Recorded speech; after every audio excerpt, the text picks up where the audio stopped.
नमस्ते प्रणाम। हमरो छोट भाई गीतकार विक्की विशाल भैया आज बहुत ज़्यादा खुश बानी हम, बहुत ज़्यादा। रीजन बाटे कि रउआ लोग के प्यार से, दुलार से, आशीर्वाद से हमार पेज, जौन हमार पेज के नाम बाटे राइटर विक्की विशाल, फेसबुक पर हमारे एगो पेज बाटे राइटर विक्की विशाल के नेम से, वो पेज 20,000 फॉलोअर्स कंप्लीट हो गई बाटे वो पेज के। तो सब रउआ लोग के प्यार से, दुलार से, आशीर्वाद से भई बा। जैसे हम रउआ लोग से हथजोड़ी बाटे कि देखी भैया ये 20,000 भई बाटे, अगर रउआ लोग प्यार बनौले रहम तो 20 लाख हो सकता।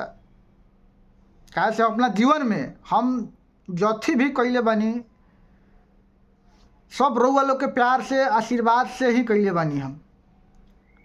समझी हमनी छोट मोट आदमी बानी, लेकिन रउआ लोग के प्यार से, दुलार से आज पटना में रहतनी, दिल्ली में रहतनी, चाहे मुंबई में रहतनी, सब रउआ लोग के प्यार बाटे, दुलार बाटे, आशीर्वाद बाटे। तो हम फिर से बतावल चाहतनी भैया कि रउआ लोग के प्यार से, दुलार से, आशीर्वाद से हमार पेज 20,000 पार कर गई बाटे। तो एक 20,000 ना, एक 20 लाख करी। ये पेज के इतना शेयर करी, इतना शेयर करी, दबा के शेयर करी कि आज 20,000 बाटे, ये 20 लाख हो जाए। भैया रिक्वेस्ट बाटे, जैसे कि जितना भी कुछ हमके देले बानी सब रउआ लोग के प्यार बाटे, कुछ ऐसे भी फॉलोअर्स अगर वो लोग चाहब शेयर कर देम पेज, जो हमारे पेज बाटे वो पेजवा के शेयर कर देम, तब 20,000 से 20 लाख भी हो सकता। देखी जहाँ तक ले भैया हम अपना बारे में बताओ तनी कि अगर जहाँ तक ले भी हमसे होखेला उतना हम हर कलाकार के मदद करीला। ये भी हमसे छोट कलाकार बाटे सबके हम मदद करीला, लेकिन रउआ लोग के प्यार बाटे, ये सब रउआ लोग के प्यार बाटे। हम कुछ ना करी, बस रउआ लोग के प्यार बाटे। रउआ लोग के प्यार करावेला मदद केहू के भी, सपोर्ट रउआ लोग के प्यार करावेला। तो भैया रिक्वेस्ट बाटे, हथजोड़ी बाटे कि अन्य कलाकार के जैसे प्यार देतानी हमके देतानी, वो सही हमरा पेजवो के प्यार देवे के बाटे। दबा के शेयर करे के बाटे पेजवा के, दबा के इतना शेयर कर दी, इतना शेयर कर दी। राइटर विक्की विशाल के नेम से जो हमारा पेज बाटे वो पेज के इतना शेयर कर दी कि हर व्यक्ति के पास पहुँचे पेज, ऊ भाई भी हमसे जुड़ जा। काहे से हमरा जीवन में जथी भी होता, चाहे जथी भी होई, उ सब ई पेज के माध्यम से रउआ लोग के देखे के, सुने के मिली।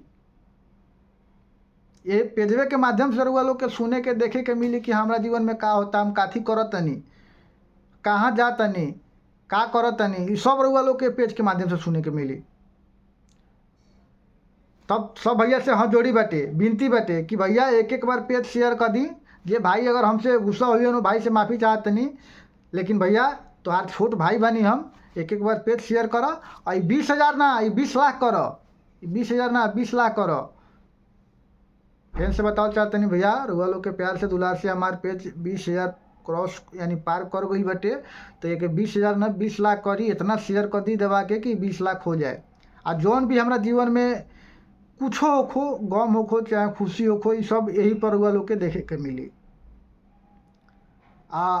एक और बात हम बतावल चाहता नहीं कि अगर रउआ बढ़िया गावत हम तो आई पटना में हमारा अपन स्टूडियो बाटे, अपन कंपनी बाटे, प्रेमी म्यूजिक वर्ल्ड के नाम से अपन कंपनी चलेला, प्रेमी म्यूजिक वर्ल्ड। ये हमार ना रउआ लोग के कंपनी हटे, बस हम एगो वहाँ के मजदूर बनी, काम करीला। रउआ लोग आई अपना कंपनी में सेवा के मौका दी।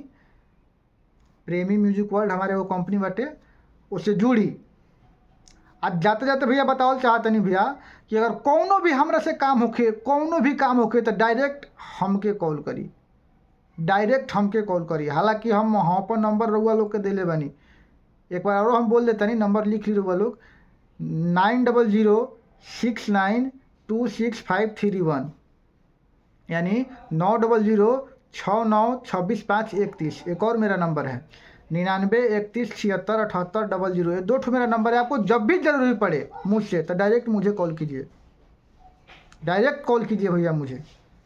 और एक और बात मैं बताना चाहूँगा, बहुत ऐसे भाई सोचते होंगे कि राइटर विक्की विशाल पैसे लेते हैं, ये करते हैं, वो करते हैं। भैया अगर 2 रुपया चाहे जथी भी हम लेते नहीं, सब लोग के प्यार से, आशीर्वाद से। काहे से हमरो पेट बाटे भैया, हमारा घर, हमरो घर परिवार बाटे भैया।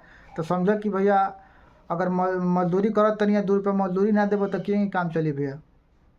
काहे से एक आध गो कमेंट आइल कि भैया पैसा लेते हैं, तो भैया मजदूर बानी हम, मजदूरी करवा के मजदूरी ना देबो तो के बुझाई बताबा।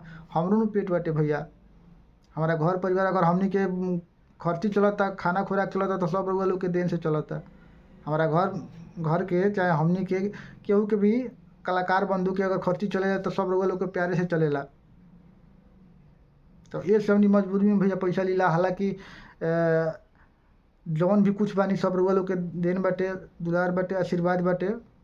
तो भैया अगर कोनो भी अगर हमसे गलती हो जाए तो माफ़ी करब, माफ़ी चाहता नहीं, लेकिन प्यार बनौले रही।